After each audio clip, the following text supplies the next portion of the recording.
Hello friends, आज हम इन मेथड ऑफ इंटरनेशनल पेमेंट में एक बहुत ही इम्पॉर्टेंट टर्म डिस्कस करेंगे, that is documentary credit, which is also known as letter of credit, जिसको हिंदी में बोलेंगे प्रलेखीय साख। ये बहुत ही इम्पॉर्टेंट है क्योंकि इसका क्वेश्चन ज़रूर आता है और इसको समझना वैसे भी बहुत ज़रूरी है।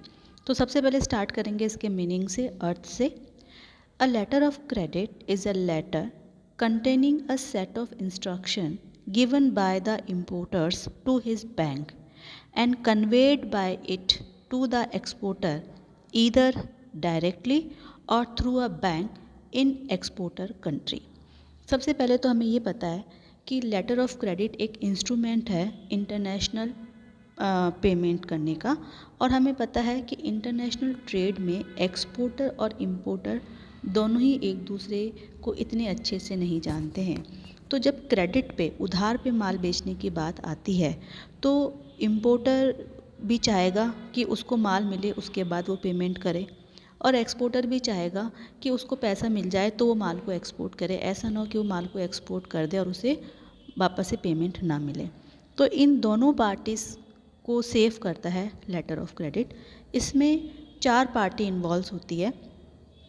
4 पार्टीज़ कौन सी इन्वॉल्व होती है? एक तो होता है इम्पोर्टर यानी कि आयातक, जो कि लेटर ऑफ क्रेडिट के लिए अप्लाई करता है। दूसरा होता है इशूइंग बैंक। इशूइंग बैंक कौन होता है? इशूइंग बैंक होता है इम्पोर्टर की कंट्री में, आयातक की कंट्री में।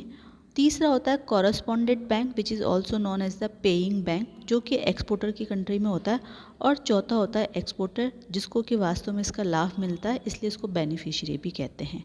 तो इसमें क्या होता है, एक इंस्ट्रक्शन होता है लेटर ऑफ क्रेडिट में, जिसमें ये लिखा हुआ होता है कि जैसे ही एक्सपोर्टर, माल का निर्यात करने वाला, माल का शिपमेंट कर देगा, उसको पेमेंट मिल जाएगा। ठीक है ना?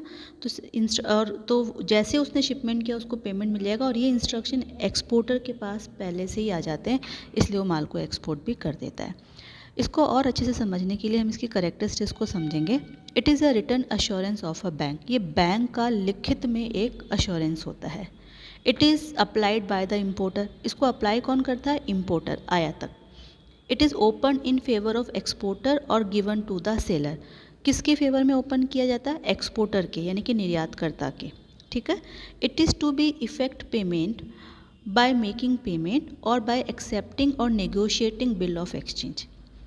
It is up to a stated sum of money for sanction of limit is mentioned in the letter of credit. कितना अमाउंट का होगा, किस लिमिट का होगा, टोटल सम ऑफ मनी क्या है, वो उस लेटर ऑफ क्रेडिट में मेंशन होती है।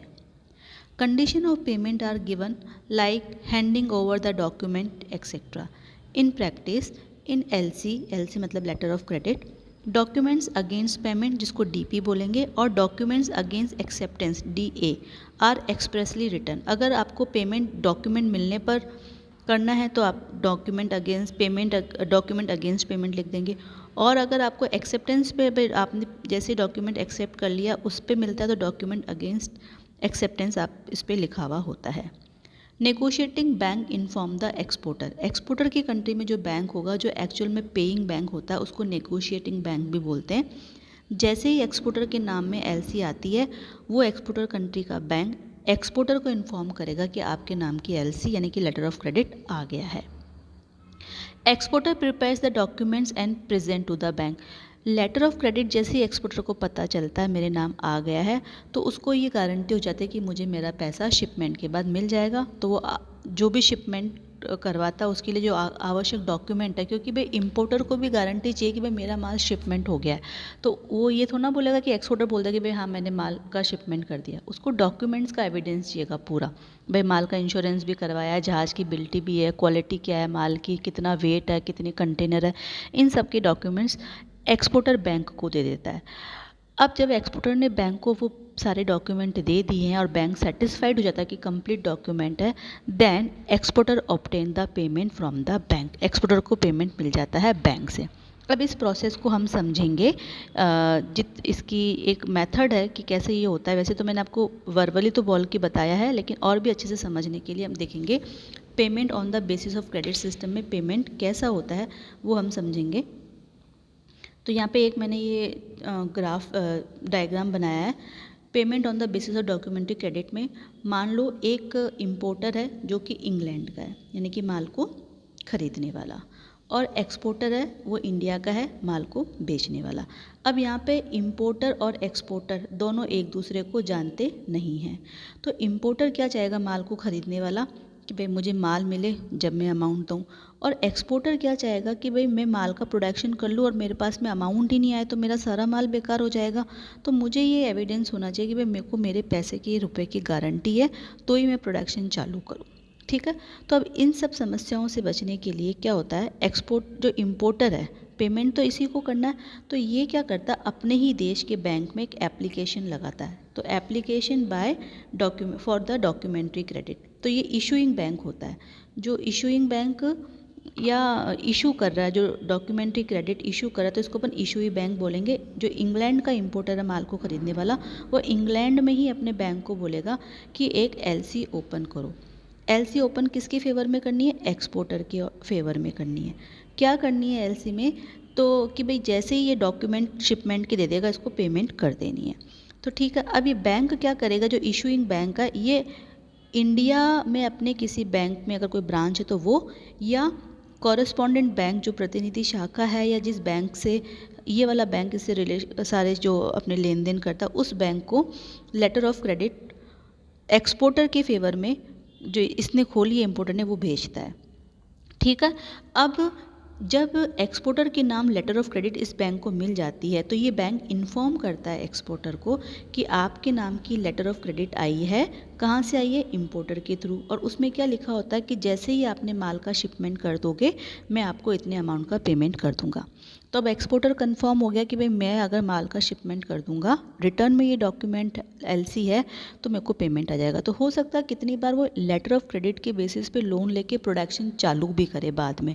अब प्रोडक्शन हो गया, माल तैयार हो गया, उसका शिपमेंट इसने कर दिया एक्सपोर्टर ने, ठीक है ना। अब शिपमेंट करने के बाद में उसके जितने भी डॉक्यूमेंट एविडेंस है उसने इस बैंक को दे दिए। अब जितने भी एविडेंस आए डॉक्यूमेंट के पास, कॉरेस्पॉन्डिंग बैंक ने वापस किसको भेज दिया, डॉक्यूमेंट। सबसे पहले तो जैसे इसने सारे एक्सपोर्टर ने जितने भी डॉक्यूमेंट्स दिए इसको बैंक को जैसे डॉक्यूमेंट दिए इसने इसको पेमेंट कर दिया, और इन डॉक्यूमेंट्स को कॉरेस्पॉन्डिंग बैंक ने इशूइंग बैंक को दे दिया। इशूइंग बैंक ने डॉक्यूमेंट्स एक बार इसके पास चेक करने के लिए भेजे, इंपोर्टर सेटिस्फाइड हो गया तो इशूइंग बैंक ने इसको पेमेंट कर दिया, और इस बैंक ने इंपोर्टर से पेमेंट ले लिया। तो इस तरीके से ये चार पार्टियां इन्वॉल्व होती है। इंपोर्टर जो कि इसके लिए अप्लाई करता है, इशूइंग बैंक में अप्लाई कर रहा है, एक होता है पेइंग बैंक जो इसको पे कर रहा है, एक्चुअल में ये वाला बैंक है कॉरेस्पॉन्डिंग बैंक, और एक होता है एक्सपोर्टर जिसके फेवर में एलसी खुली होती है। तो इस तरीके से एलसी एक बहुत ही सेफ और पॉपुलर मेथड है इंटरनेशनल ट्रेड में पेमेंट करने के लिए, जब दोनों पार्टी एक दूसरे को नहीं जानती है। तो चार पार्टियाँ इन्वॉल्व होती है, वो मैंने आपको ऑलरेडी डिस्कस कर दिया। ठीक है, तो ये लेटर ऑफ क्रेडिट ऐसे काम करता है।